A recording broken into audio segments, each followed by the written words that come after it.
আসসালামু আলাইকুম ওয়া রাহমাতুল্লাহি তাআলা ওয়া বারাকাতুহু। আশা করছি আপনারা সকলে ভালো আছেন, সুস্থ আছেন। আপনাদের সকলের প্রতি আন্তরিক শুভেচ্ছা, মোবারকবাদ। এই মুহূর্তে আমি মুন্সিগঞ্জের সুপারমার্কেট সংলগ্ন কৃষি ব্যাংকের কাছাকাছি আছি। আলহামদুলিল্লাহ, মুন্সিগঞ্জের বর্তমান পরিস্থিতি আলহামদুলিল্লাহ খুবই ভালো এবং এই জায়গার মধ্যে কোনো হট্টগোল, কোনো বাজে কোনো অবস্থা আমরা দেখছি না। আলহামদুলিল্লাহ, যান চলাচল স্বাভাবিক রয়েছে। আপনাদেরকে অত্যন্ত আনন্দের সহিত এবং খুশির সহিত জানাচ্ছি যে আগামীকাল 11ই আগস্ট বিকেল 3 ঘটিকায় বাংলাদেশ বৈষম্য বিরোধী ছাত্র আন্দোলনে যে সমস্ত ছাত্র ভাইয়েরা শহীদ হয়েছিলেন, শহীদ ভাইদের স্মরণে হেফাজতে ইসলাম বাংলাদেশ দোয়া মাহফিল এবং শান্তি সমাবেশের আয়োজন করেছে। ঠিক এই জায়গাটির মধ্যেই কিন্তু আগামীকাল 11ই আগস্ট হেফাজতে ইসলাম বাংলাদেশের দোয়া মাহফিল এবং শান্তি সমাবেশ অনুষ্ঠিত হবে বিকেল 3 ঘটিকায়।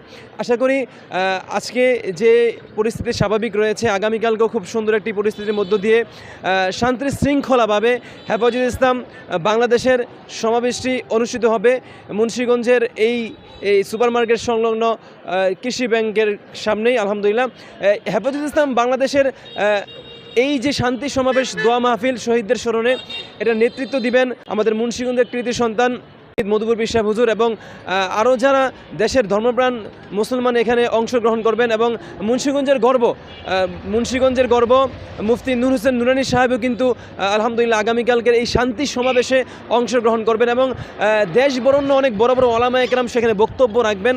আমরা এই জায়গা থেকে এখন আপনাদের সাথে কথা বলছি যে পরিস্থিতি কোন পর্যায়ে রয়েছে, এখানে পর্যবেক্ষণ করার জন্য আসছিলাম। আলহামদুলিল্লাহ, মুন্সিগঞ্জের বর্তমান পরিস্থিতি যান চলাচল স্বাভাবিক রয়েছে এবং ঠিক সুপারমার্কেট সংলগ্ন কৃষি ব্যাংকের খুব কাছাকাছি জায়গা থেকে আমরা কথা বলছি আপনাদের সাথে। এবং এই জায়গাটির মধ্যেই কিন্তু আগামীকালকে হেফাজতে ইসলাম বাংলাদেশের শহীদদের স্মরণে শান্তি সমাবেশ এবং দোয়া মাহফিল অনুষ্ঠিত হবে। এতে ধর্মপ্রাণ মুসলমান অংশগ্রহণ করবেন এবং আমাদের মধুপুর বিশ্বাস হুজুর নেতৃত্ব দিবেন এবং মুন্সিগঞ্জের গর্ব কারা নির্যাতিত মুসলিমে আলেমদিন মুফতি নূর হোসেন নুরানি সাহেব কিন্তু এখানে বক্তব্য রাখবেন। আরও অনেক দেশবরণ্য অনেক বড় বড় ওলামা ইকরাম কিন্তু হেফাজতে ইসলাম বাংলাদেশের এই শহীদদের স্মরণে দোয়া মাহফিলে বক্তব্য রাখবেন।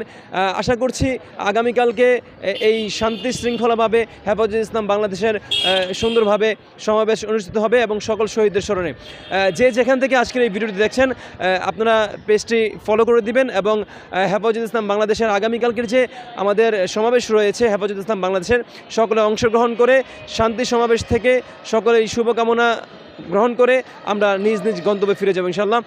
এই মুহূর্তে ছিলাম মুন্সিগঞ্জ জেলার সুপারমার্কেট সংলগ্ন কৃষি ব্যাংকের খুব কাছাকাছি থেকে। আপনারা সকলে ভালো থাকুন, সুস্থ থাকুন, আপনাদের সুস্বাস্থ্য কামনা করছি, শুভকামনা। আসসালামু আলাইকুম ওয়া রাহমাতুল্লাহি তাআলা ওয়া বারাকাতুহু।